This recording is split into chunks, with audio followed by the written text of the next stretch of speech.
there are angels there when you are intentional who take care of you. Trust the process and focus on using your intention to be resilient and to get through those challenges. And then you will prevail.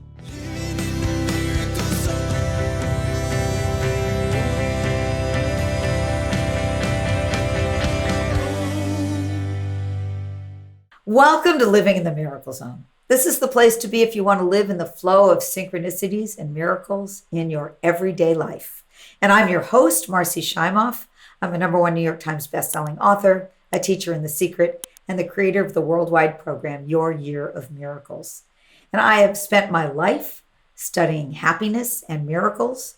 And in this podcast, we're bringing to you extraordinary miracle stories that inspire and also groundbreaking miracle tools that will show you how you can live your most miraculous life. And it's my heartfelt intention that we have a fabulous time together. So welcome to the Miracle Zone. And today I am so delighted because I am joined by a very dear friend and an extraordinarily brilliant and wise woman, the wonderful Lynne McTaggart. Hello, Lynne.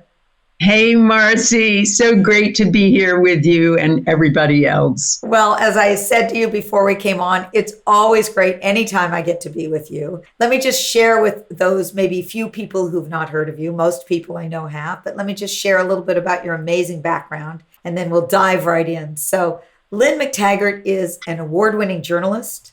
She is the author of 7 books, including the worldwide international bestsellers, The Power of 8, The Field, The Intention Experiment, and The Bond, and all are considered seminal books on the new science, and they're translated into more than 30 languages. And Lynne is consistently voted one of the world's top 100 spiritual leaders for her groundbreaking work around consciousness and intention. And she's also known for the quality of her writing, her in-depth research, her inspirational speaking style, and really her steadfast and uncompromising role as a new thought leader and a spiritual change agent. And I will tell you that I have had the great fortune of knowing Lynne for, probably close to 20 years. We met as members of the Transformational Leadership Council, and I adore you. You have been so lovely and generous and kind with me, you and your husband, Brian. Anytime I have a question around health and healing, you're my go-to person because you know all of the research. We also have shared a publisher. We've gotten to share publishing stories and book stories. And every time I'm with you, I honestly feel like I'm learning something new and I am in a field of love. So thank you for being that for me. Oh, Marci, right back at you. Ditto ×2. Honestly, I think Marci was the first person who reached out to me at the Transformational Leadership Council, my first meeting. And it was love at first sight from the very beginning, I think. Yes, you are a soul sister, and I feel so blessed for that. And we've gotten to share about this experience of living a miraculous life. We've shared our own stories about how it wasn't that way. And I always love to start by having you tell us your story about how you've moved into this, what we call the Miracle Zone. Okay, thank you so much for that. I was thinking about this the other day and trying to figure out how I got from there to here. And I started thinking about, first of all, I guess I was very intentional as a kid. I knew that I wanted to be a writer from the age of 7 and absolutely knew that. I also was a disruptor from a very early time. I am told at one of my high school reunions, I'm told, and I don't remember this, that when I was, 11, and John F. Kennedy was running against Richard Nixon, and I lived in a very Republican town, I set up my own voting booth and apparently got all my other classmates to agree and pledge that they would vote for John F. Kennedy. And I was even the only one in my family saying, no, Kennedy. So I guess I was a bit of a disruptor. but I know why things happened, and they started really at college, at university. I had a very easy time through high school. It wasn't hard to get good grades for me. So I went off to Northwestern for the first couple of years, and then I decided, no, I wanted something more creative. So I transferred to a place called Bennington College, which is a very hothouse university. It's essentially the wild woman of the Seven Sisters. And it has a lot of creative teachers, writers who actually writers, et cetera, et cetera. And I got there, and I guess I went through my usual stuff of not trying 100%, and I fell completely on my face. I had my thesis tutor say, I think we want to leave you back a year. So and I fought that tooth and nail. And in order to do that, I had to work twice as hard to graduate on time. Then I got my first job in journalism. I knew I wanted to be a journalist, and I got fired after 3 weeks. So with all of this, I suddenly said, wait a minute. I have to be a little bit more purposeful here. I have to be far more focused. I have to really try harder, and I have to never give up. And that whole idea was reinforced when I got my first big story as a journalist, because I started out trying to put bad guys in jail. That was my job. I was going to be an investigative reporter, and I did. My first big story was breaking an international baby selling ring. But I had a mentor at the time who said to me something I've never forgotten. He said, they haven't said no to you until they kick you down the stairs. And that whole thing of never giving up and also being very focused and intentional became essentially my way of working. And then I started seeing miracles happen. I broke this big story, and that led to a very early book deal. It got made into a television movie. I was suddenly on all of these big international and national late night shows about the baby selling stuff. I was asked to testify in Congress, and all of these things happened. And I started realizing and recognizing I have to really put 110% in here.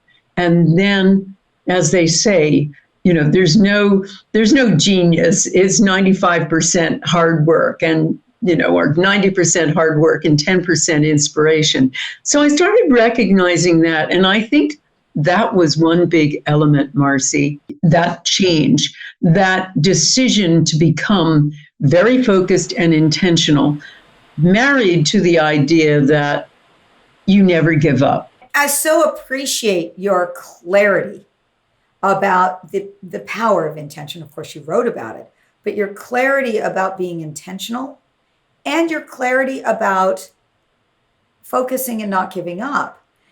And I'd love to hear how that is for you relative to suffering, because what we talk about in my experience of living in the miracle zone is that, yes, it definitely takes that work and attention and intention. And then it also takes a level of no tension as well, or a level of ease. And so I'd love to hear, what do you think the miracle zone is? What is the miracle zone to you, living in the miracle zone? And how does the intention also relate to flow and ease? Okay, that's such a great question, Marci. I think there's a huge element of faith, of not giving up. My life, I've been married for 34 years coming up. And my life with Brian has been wondrous. I really found my soulmate. And he is a wonderful man. Thank you. You are married to what I call a mensch. He is a total mensch. Our life together wasn't easy. Our relationship was always easy, but we had a lot of issues when we first got married. I think we suddenly didn't have a lot of work. I remember when we had our first child, we really were, facing real economic issues.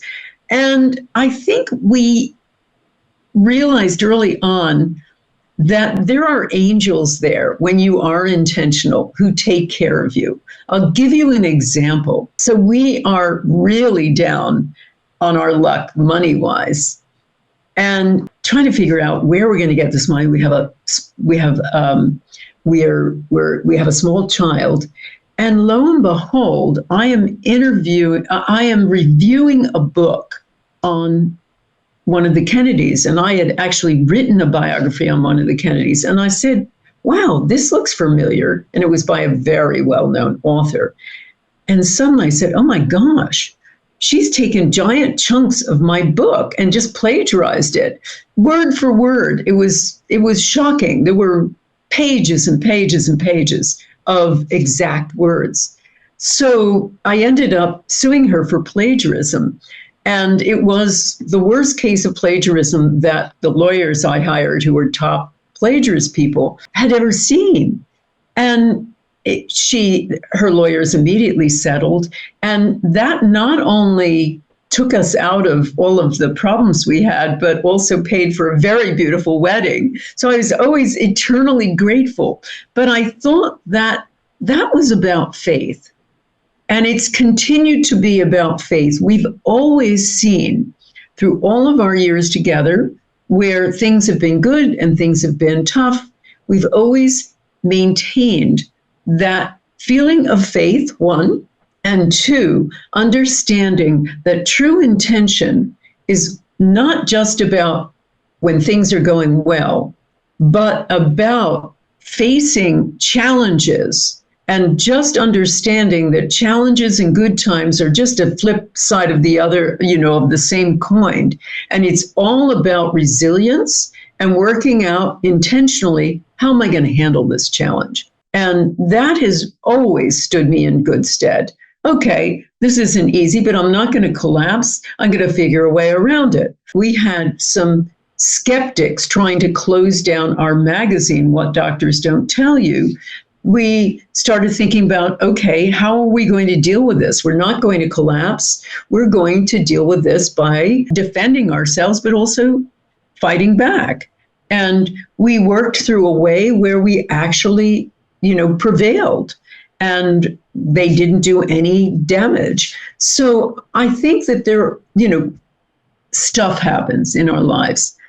Living in any kind of miraculous time or zone or being intentional in your life doesn't mean you're free of challenges ever. But what it does mean is that you can get into that place. You can use intention. You can trust the process. I always say that to people, trust the process, and focus on using your intention to be resilient and to get through those challenges. And then you will prevail. And I want to dive into the intention part, because this is one of your great masteries. But before I do, I want to just talk for a moment about this idea of faith and trust, because I think that's a challenge for people. One of the principles that we have in our Year of Miracles program is trust in the universe. So, what do you say to people about how they can move more into that faith or trust? Well, a real centerpiece of my work is group intention, small group intention. And one of the things that I have found that always moves the dial is, ironically, getting off of yourself. When people are stuck, almost invariably, I'll say to them, get off of yourself. And what happens is, and I don't mean that in a mean way, but I say, get off of yourself, intend for somebody who needs it more, and watch what happens. And invariably, that shifts it for them, the sender. So, example, Andy Spiros. She was going through a divorce. She was a young woman with small kids, and she had sold her gift store business. And she went, oh, I need money. But every time and everywhere she tried to apply for a job, she just wasn't getting anywhere. And her group was intending for all of that.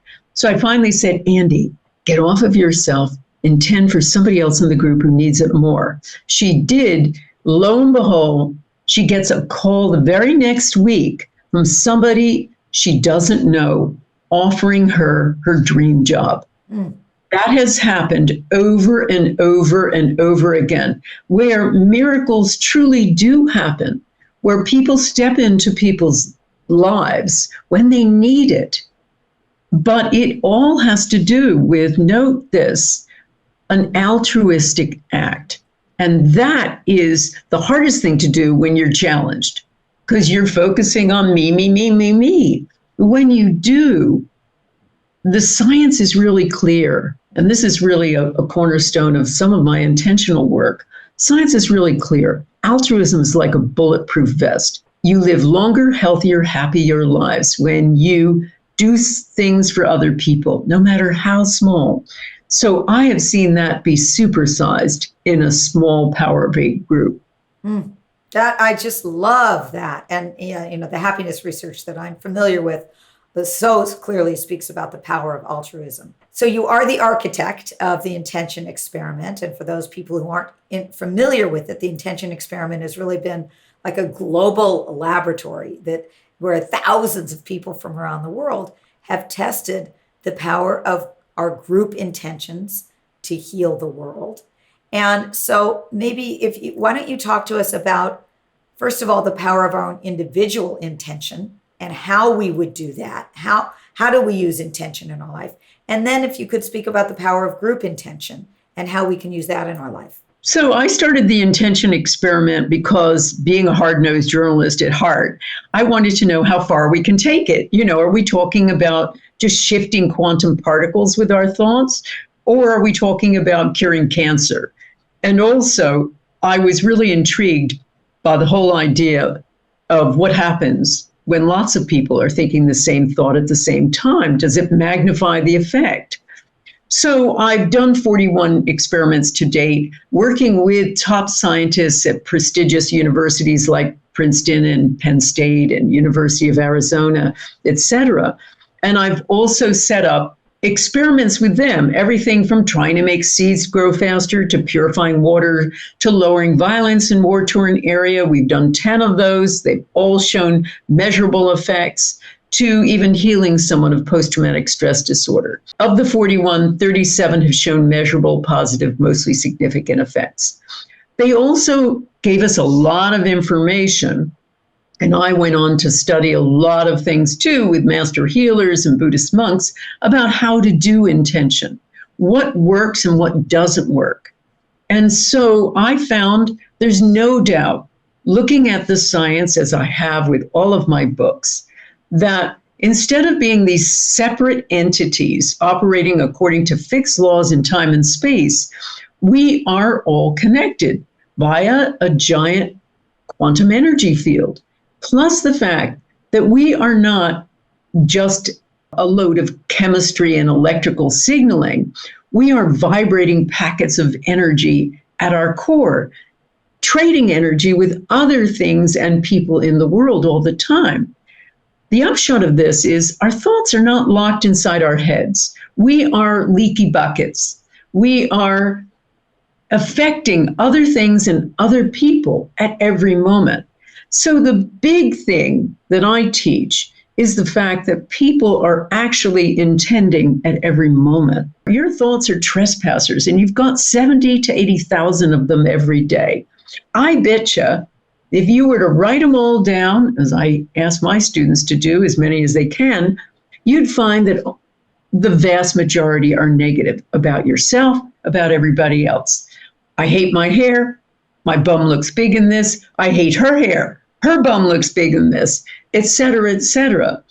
And so we're beaming those instructions to the world, and they become our life's intention.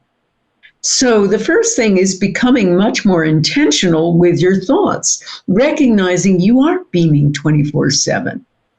And one of the other things that's really important that I teach is being specific. There is a misunderstanding about intention and the idea that if you tell the universe too much about what you want, you'll limit the universe. That has never happened in any of the experiments I've done with the 41 experiments or the thousands of people that I've now worked with. being specific works. When we've done intention experiments and we haven't been specific, it doesn't work. So I always say, if you need to heal the big toe on your right foot, that's your intention. My intention is to heal the big toe on my right foot and to be healthy and well in every way. And believe me, if you need other kinds of healing, the universe doesn't just stop there, but it's almost like it needs a direction pointer. So that's one of the really key elements. And what I appreciate about what you just said is I want to heal my right big toe on my right foot and be healthy in all ways. You kind of included that as well.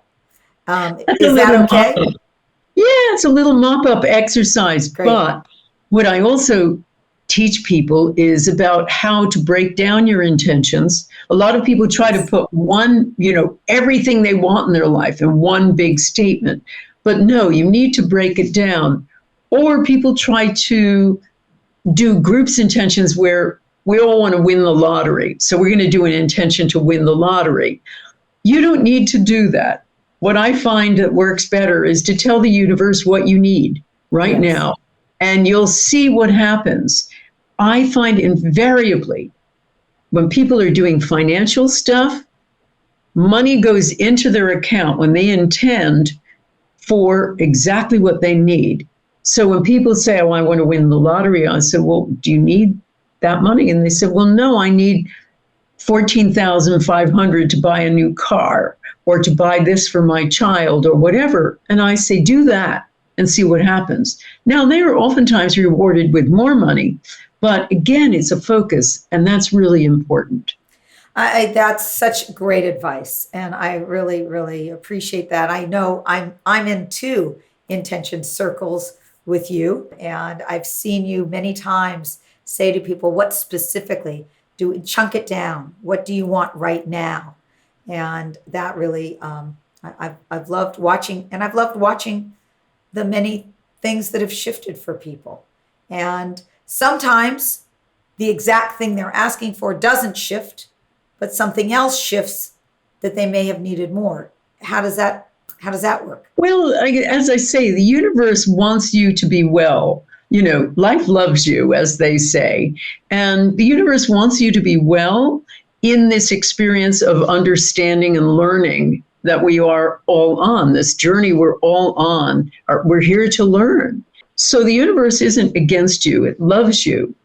But sometimes it's a little wiser than you are, and it sees you may need something more. What I do see is it really is helpful to break things down. So a lot of what I teach is about using mental rehearsal, which is what elite athletes use. I mean, any elite athlete worth his salt now will plan his moves, his match, whatever it is, in his head. Rocky Blair, who won the Super Bowl for the Pittsburgh Steelers, won it by practicing every pass, run, etc. in his head over and over and over again. And so what that does is it trains the brain and the mind to essentially act like train tracks put through inhospitable country. Once you do that, there's kind of a coating in the brain that makes it work faster and better when you actually try to do the task or achieve your intention.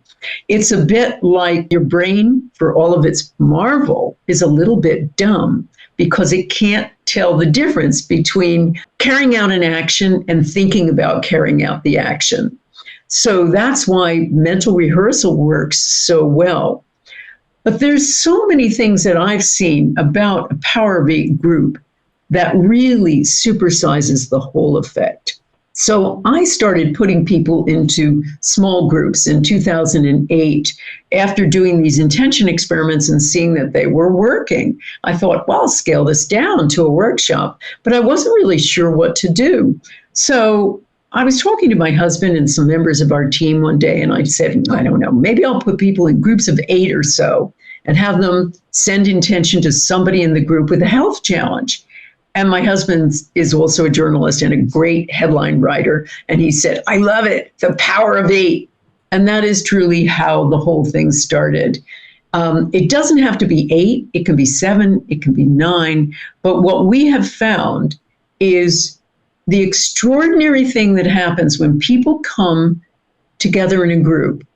There are many reasons why it works so well. There are group effects, there's the altruistic component, there's intention, but there's also an experience of oneness, which we discovered with some brainwave studies I've done with a group of neuroscientists at Life University, biggest chiropractic university.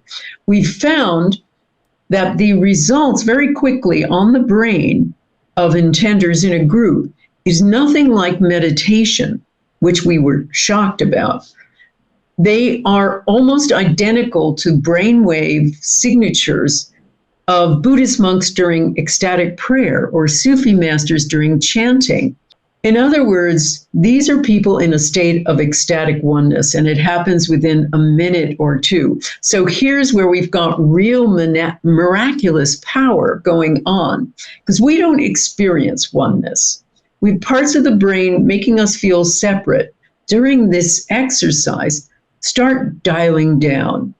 So we suddenly feel a state of ecstatic oneness in the little period of time I've seen it. And I think that this is a gateway to the miraculous. And that's what I've seen. I have 3 people so far who have got up out of wheelchairs, one paralyzed from the neck down, somebody else with multiple sclerosis.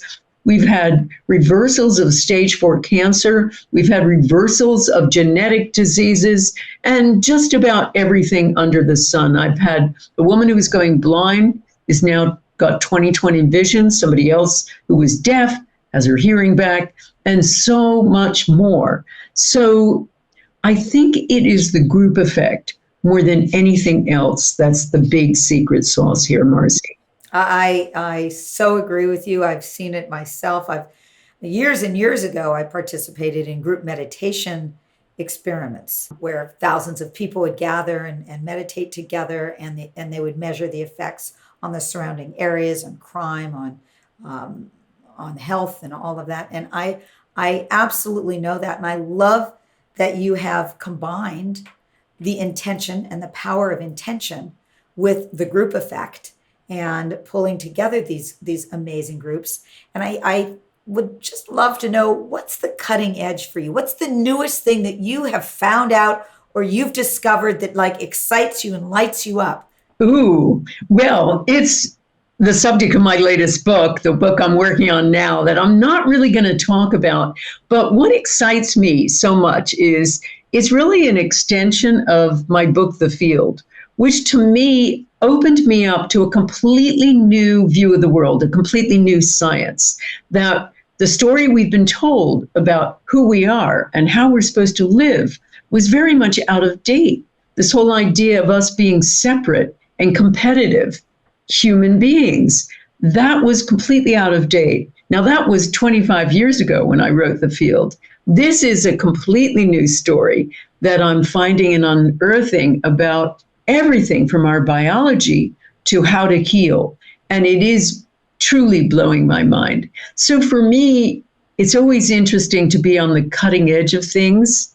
And also, as I say, I guess I'm a big disruptor at heart. I like to blow up old paradigms and write about and set up new ones. So it's very exciting because there's information there that's being uncovered that hasn't really been talked about, that truly will change how we heal, even how we understand the world. So I'm really excited about that right now. I can't wait to read that. And I'll just push a little bit in. If there was one thing that you would suggest that we do practically, in addition to the intentions and the collecting together as groups, and joining in I call it supercharging our intentions. If there's one other thing, and you mentioned faith as well and trust, what's the other thing you might add to the equation of how we live most miraculously? Okay, I know. And I'm doing this with a thing I call the intention challenge, which is what I'm doing at the moment is saying, okay, you don't get along with somebody. You're not getting along with them at all. Instead of thinking hate, Start sending them loving intention. Start seeing them happy in everything in their lives. Start sending them very specific stuff about changing their life and see what happens to your relationship. And with my students, over and over and over again, things start really shifting. So that's one thing. And the second thing I want to do is use that, take that and use that with somebody of another political party and see what happens, because we need that most of all, I think. Absolutely. That is fantastic. I mean, okay, so we're sending our loving energy and intention towards the people that are challenging to us in our personal life, and also perhaps somebody in the political world, and creating more of a field of love. Absolutely. And it will change your relationship. Mm-hmm. So I have people in my community who started to do this, and they're starting to write in and say, my relationship with my mother is completely changed. I've got this boss of mine, and we don't get along at all. And I've suddenly done that, and it's completely changed the dynamic. My partner is acting much more loving toward me. It doesn't just change you, it changes them, and it changes your relationship, the energy between you. So try it and see what happens. And this ultimately is the power that we have to change the world, really. As we change ourselves, as we change our relationship with another, we also are changing our relationship with the world. And I know that you've got a new program called Intention Essentials, and maybe you could share a little bit about that. Sure. So I have a batch of programs about how to do intention, and Intention Essentials is my foundational course.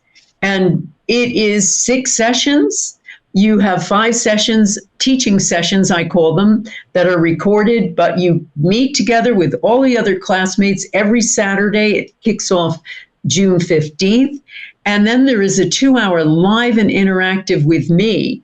And I coach you, we practice, I put you into groups, and you'll experience the whole thing. And you have a community of your classmates to set up Power of 8 groups with, etc., on my community site, a private little space of your own.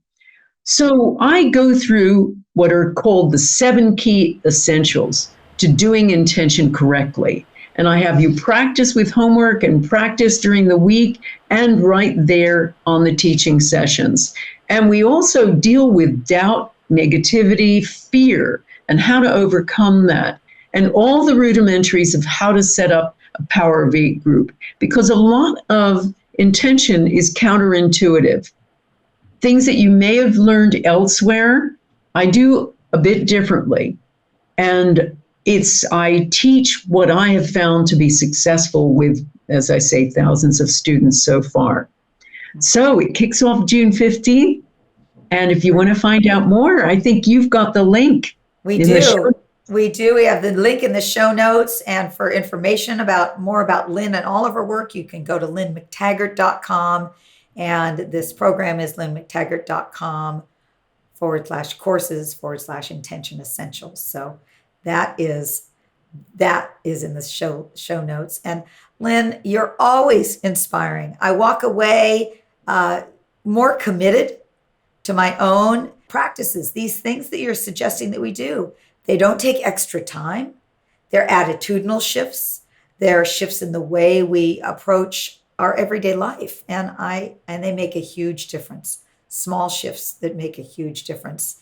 And I so appreciate who you are, what you do, who you are in my world. And I thank you for being with us. It's been such a pleasure, Marci. And I got to say, you live this. You don't just talk it, you live this. And I love being here with you too. Thank you. Thank you. It's the joy of a soul sisterhood, where we get to keep reminding each other of living this way. And that's, I think so, it's been such a blessing in my life. So I end every session with a quote, and this podcast, I'll end with a quote from the brilliant and amazing Lynne McTaggart, who said, "A single collective directed thought is all it takes to change the world." So thank you for listening today. I hope that you're feeling inspired and uplifted as I am and more in the miracle zone. And if you enjoyed this episode, please share the Miracle Zone love with your friends and your family. And if you're ready to live more in the Miracle Zone, you can also take our free 2-minute quiz to find out what your miracle superpower is. You just go to miraclezonequiz.com. And just remember that your life of miracles is waiting for you. It is your birthright. And simply by being here and listening to this, you are taking a step forward into the Miracle Zone. Enjoy.